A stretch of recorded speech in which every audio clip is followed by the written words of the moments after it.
नमस्कार प्रिय विद्यार्थियों, मैं Mahavir Singh, associate professor, government Lohia college Churu, आप सभी बीकॉम फर्स्ट ईयर के स्टूडेंट्स का स्वागत करता हूं। विद्यार्थियों, मैंने कल आपको इन्वेस्टमेंट अकाउंट से संबंधित कुछ महत्वपूर्ण इसकी प्रक्रिया आपको बताई थी कि किस प्रकार से लेखांकन की प्रक्रिया होती है। जब ब्याज वाली प्रतिभूतियों को ब्याज सहित खरीदा और बेचा जाता है तो हमें कौन कौन सी इम्पोर्टेंट बातों का ध्यान रखना चाहिए। इसी कड़ी में आज अपन जो आपको बताया गया था उससे रिलेटेड कुछ एक दो एग्जांपल अपन लेते हैं, जिससे आपको चीज़ें हैं वो क्लियर हो जाएं। जैसे ये आपके सामने एक प्रॉब्लम दी गई है एग्जांपल के रूप में, जिसमें मिस्टर एक्स हैं, वो 28 फरवरी 2018 को 40,000 रुपये अंकित मूल्य वाले 4% सरकारी पेपर 98 रुपये 80 पैसे ब्याज रहित दर पर खरीदते हैं। 1 अगस्त 18 को इनका आधा भाग वो 96 रुपये 25 पैसे ब्याज सहित दर पर बेच देते हैं और 4% सरकारी पेपर पर ब्याज हर साल 15 मार्च और 15 सितंबर को दे होता है, यानी साल में 2 बार। आयकर का आपको कोई ध्यान नहीं रखना है। 2018 वर्ष के लिए एक्स की पुस्तकों में आपको विनियोग खाता, विनियोग पर ब्याज खाता और विनियोग पर अर्जित ब्याज खाता तैयार करने हैं। 31 दिसंबर 18 को 4% सरकारी पेपर का बाजार मूल्य जो है वर्ष के अंत में 99 रुपये ब्याज रहित था। इसका मतलब इसका वर्ष जो है वो समापन होता है 31 दिसंबर 2018 को, जबकि उद्धृत मूल्य दिया गया हो। तो हम वर्ष के प्रारंभ से लेकर के वर्ष का प्रारंभ हुआ 1 जनवरी 2018 को। 1 जनवरी 2018 को हम सबसे पहले डेट देखते हैं। इस डेट को इसमें कोई ट्रांजैक्शन नहीं था, न इसके अंदर वर्ष के प्रारंभ में कोई शेष था। यदि 1 जनवरी 2018 को कोई विनियोगों का शेष होता तो हम ऐसे विनियोगों के अंकित मूल्य पर पिछले ब्याज की देय तिथि से वर्ष के समापन की पूर्व तिथि यानी 31 दिसंबर 2017 तक का ब्याज अर्जित ब्याज होता, जो कि वर्ष के प्रारंभ में रिवर्स एंट्री हम करते। लेकिन ऐसा इसमें नहीं है, इसलिए हमारा सबसे पहली डेट 28 फरवरी 2018 को एक्चुअल कॉस्ट प्राइस आपको ज्ञात करनी है। 28 फरवरी 2018 को 40,000 रुपये के अंकित मूल्य के विनियोग खरीदे गए हैं, जिनकी कि कम इंटरेस्ट जो प्राइस नहीं एक्स इंटरेस्ट प्राइस है। एक्स इंटरेस्ट यानी रहित ब्याज रहित प्राइस 40,000 रुपये अंकित मूल्य पर 98 रुपये 80 पैसे ब्याज रहित है। तो यानी यहाँ ये 98 रुपये 80 पैसे को आपको 40,000 से गुणा करके 100 का भाग इसलिए देना होता है कि ये सरकारी पेपर की इनकी नॉमिनल वैल्यू 100 रुपीज़ होती है और उनको 98 रुपये पर बेचा जाता है, तो इसलिए 98.80 अपॉन 100 कर दिया जाएगा। चूँकि ये 40,000 रुपये संख्या नहीं है बल्कि ये रुपये में है, इसलिए आपको नीचे 100 करना पड़ेगा। तो इस तरीके से जो है वो कम इंटरेस्ट 39,520 आया। इसमें अपन खर्चे, दलाली, सेवा शुल्क इनको सबको जोड़ देंगे। यहाँ सेवा शुल्क का मतलब यहाँ पर जीएसटी से है, गुड्स एंड सर्विस टैक्स, है ना। तो ये अपन इसमें जोड़ देते हैं। ऐसा इसमें है नहीं, खर्चों वाला दिया हुआ नहीं है, होता तो अपन जोड़ देते तो नील आ जाएगा। इस तरीके से ब्याज सहित जो रहित जो रेट होती है वही एक्चुअल कॉस्ट होती है। तो एक्चुअल कॉस्ट 39,520 रुपये आ गई। क्योंकि इसमें एक सबसे बड़ी आपको ध्यान ये रखना होता है कि जो चीज़ सहित होती है वो एक्चुअल पेमेंट होता है, रहित होती है वो एक्चुअल कॉस्ट होता है। हमें दोनों ही चीज़ कैलकुलेट करनी होती हैं, इसलिए इस रहित को सहित बनाएंगे तो एक्चुअल पेमेंट की राशि आएगी। इसलिए इसमें ब्याज जोड़ देंगे तो वो ब्याज सहित बन जाएगा। ब्याज हम कौन सा जोड़ेंगे, ब्याज की पिछली देय तिथि से है 15 सितंबर है। 15 सितंबर से लेकर के 28 फरवरी तक का ब्याज जो है वो अपन 5.5 महीने का ब्याज इसके अंदर ऐड कर देंगे 733 रुपये। तो 40,253 रुपये का एक्चुअल पेमेंट आएगा। इसका मतलब ये हुआ कि ये 28 फरवरी के ट्रांजेक्शन से 3 बातें निकली। Actual cost 39,520, interest 733, actual payment 40,253। इसके बाद में जो अगली डेट आती है वो 15 मार्च आएगी, क्योंकि नेक्स्ट जो इसने सौदा बेचने का किया है वो 1 अगस्त को किया है, लेकिन 1 अगस्त से पहले ब्याज की देती थी 15 मार्च आ जाती है। तो 15 मार्च को इसके पास में जितने इन्वेस्टमेंट थे, कितने 40,000 अंकित मूल्य के, इनके ऊपर उसको 6% की दर से जो है 4% की दर से, यानी 4% पेपर है तो 4% ब्याज होगा, अंकित मूल्य पर निकलेगा। 4/100 गुणा 6/12, 6 महीने का ब्याज 800 रुपये हो जाएगा। ये ब्याज उसको रिसीव होगा। तीसरा जो कैलकुलेशन होगा वो नेक्स्ट डेट आती है 1 अगस्त। 1 अगस्त को आधा भाग यानी 20,000 वो बेच देता है, कम इंटरेस्ट बेचता है, तो कम इंटरेस्ट से लिखेंगे अपन 19,250 रुपये 96 रुपये 25 पैसे की दर से, राइट। ये एक्चुअल सेल जो अपन कैलकुलेट करने के लिए ये लिखेंगे, इसमें से खर्चे माइनस करेंगे, क्योंकि खर्चे कोई है नहीं तो नील हो जाएंगे। और चूँकि ये सहित है तो प्राप्त राशि होगी, एक्चुअल सेल प्राइस नहीं आएगी। तो प्राप्त राशि एक्चुअल अमाउंट रिसीव्ड लिखेंगे 19,250। मैंने आपको बताया जैसे सहित भी होगा रहित भी होगा, ये चीज़ सहित थी तो इसको रहित बनाना है। रहित बनाने के लिए ब्याज को लेस करना पड़ेगा।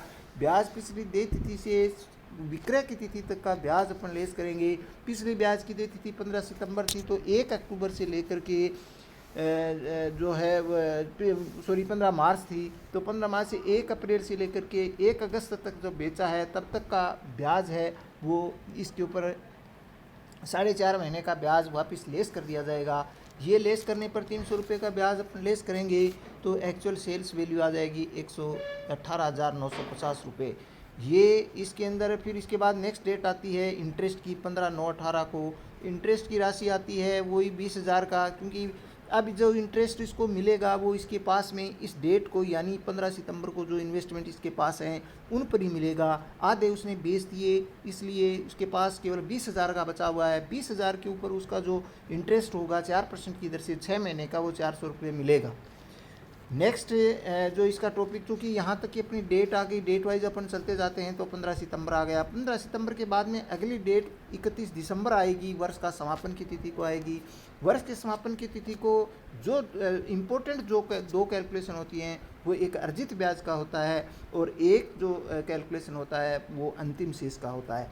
अर्जित ब्याज का कैलकुलेशन करने के लिए अपने ब्याज की पिछली देय तिथि 15 सितंबर से लेकर 31 दिसंबर तक का 3.5 महीने का ब्याज होगा, ये अर्जित ब्याज होगा। ये किस पर निकलेगा? 31 दिसंबर को उसके पास जितनी प्रतिभूतियां हैं वो 20,000 अंकित मूल्य की हैं, उनके ऊपर 4% की दर से 3.5 महीने का ब्याज जो है वो 233 रुपये बनेगा। ये एक्यूरेट इंटरेस्ट कहलाएगा। ये एक्यूरेट इंटरेस्ट 233 रुपये का कहलाएगा। नेक्स्ट कैलकुलेशन आपको करना है क्लोजिंग बैलेंस ऑन 31/12/2018।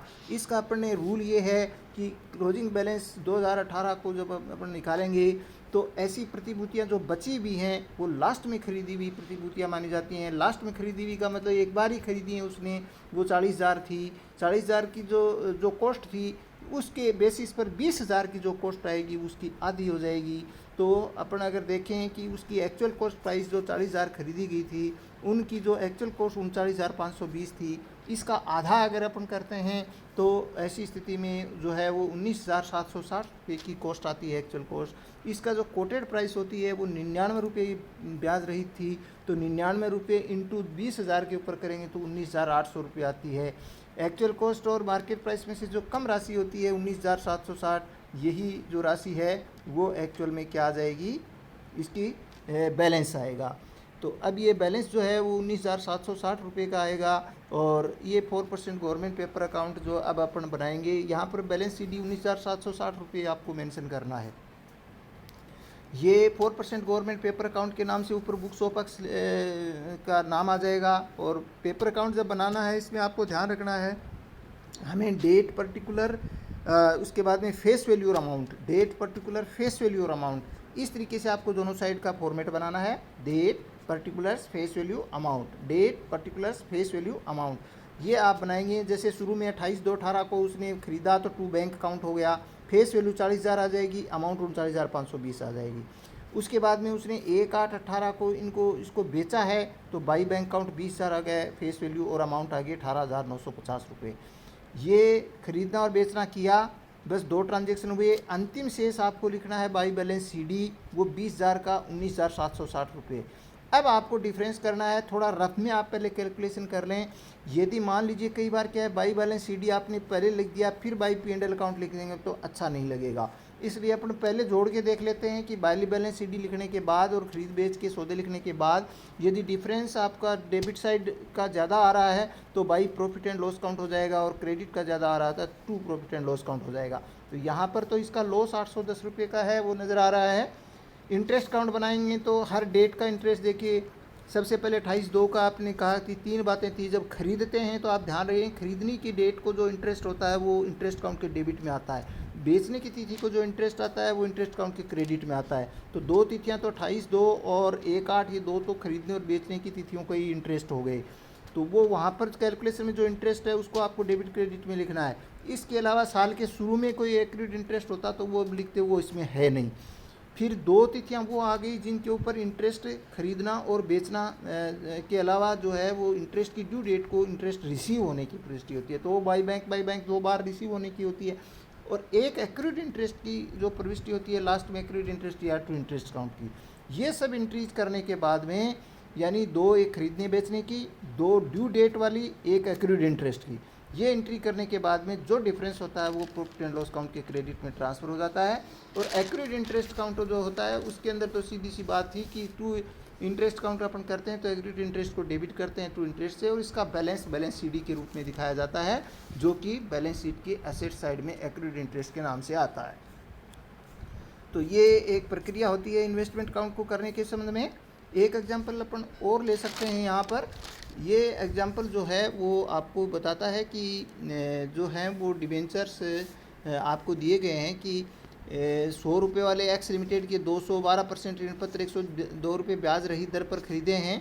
30 नवंबर 2018 को इन ऋण पत्रों को 103 रुपये ब्याज सहित दर पर बेच दिया गया है।